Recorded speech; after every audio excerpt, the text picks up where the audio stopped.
शाहीन अफरीदी कप्तान थे, बाबर आजम भी कप्तान थे।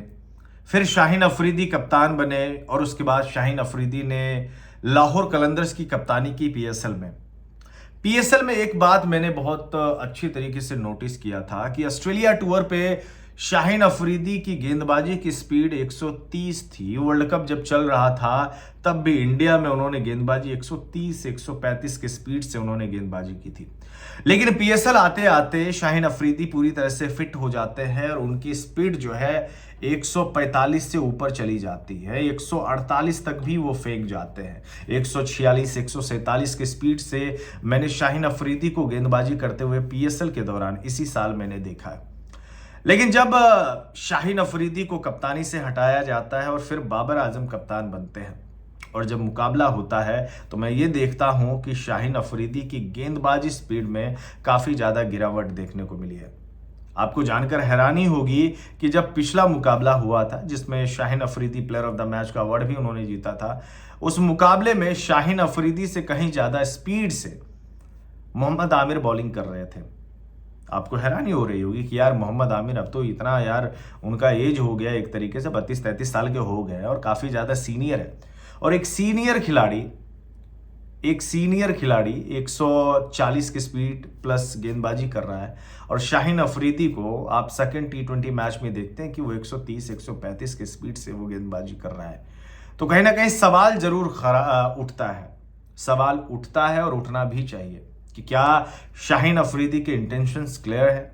क्या शाहीन अफरीदी ने जानबूझकर इस तरीके का प्रदर्शन किया है? अब जब मैं ये सवाल करता हूं तो कई लोग जो है ये कहने लगते हैं कि यार तू लड़ाई लगवाना चाहता है फैंस के बीच में। मेरा मकसद वो नहीं है।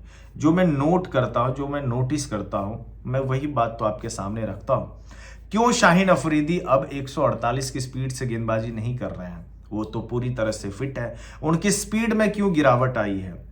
कल तक जिस शाहीन अफरीदी को हम लोगों ने 150 क्लिक करते हुए भी देखा है, आखिर शाहीन अफरीदी को हो क्या गया है? क्या ताकत में उनकी कमी आई है? क्या कुछ दिक्कतें आई है? और अगर दिक्कतें आई है तो T20 विश्व कप से पहले आपको इन दिक्कतों को क्लियर करना पड़ेगा, जो भी आपके साथ प्रॉब्लम्स चल रहे हैं, क्योंकि स्पीड के लिए पाकिस्तानी टीम जानी जाती रही है, पूरी दुनिया में मशहूर है। आपको एक बात मैं बताता हूं, मिचेल स्टार्क की उम्र कितनी होगी? शायद 35 साल, मान लो 34 साल, मुझे गूगल करना पड़ेगा।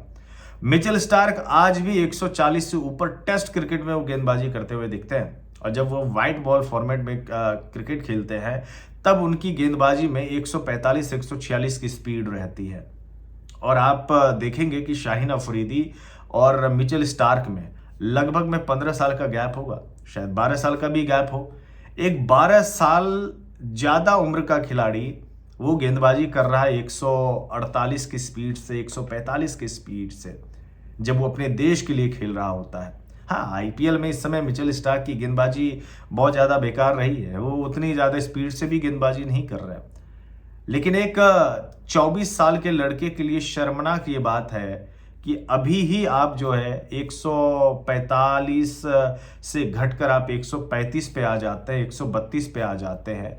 तो हो सकता है कि नेक्स्ट 5 सालों के बाद आप हमारे इंडियन गेंदबाज की तरह भागता हुआ स्पिनर भी हो जाए, क्या पता? क्योंकि आपका तो 1.5 साल 2 साल के भीतर में सिर्फ और सिर्फ आपकी स्पीड से गिरावट आई है और आपके परफॉर्मेंस भी काफ़ी ज़्यादा खराब रहे हैं। आप लगातार रन्स लीक करते हैं, आपकी गेंदबाजी में वो कंसिस्टेंसी देखने को नहीं मिली है।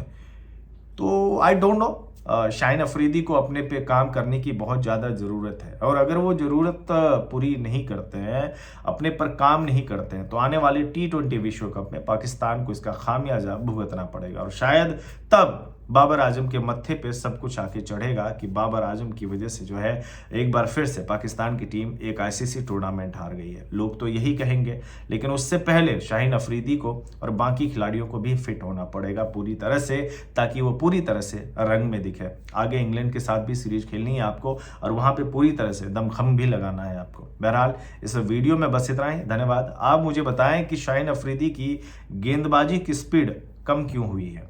धन्यवाद।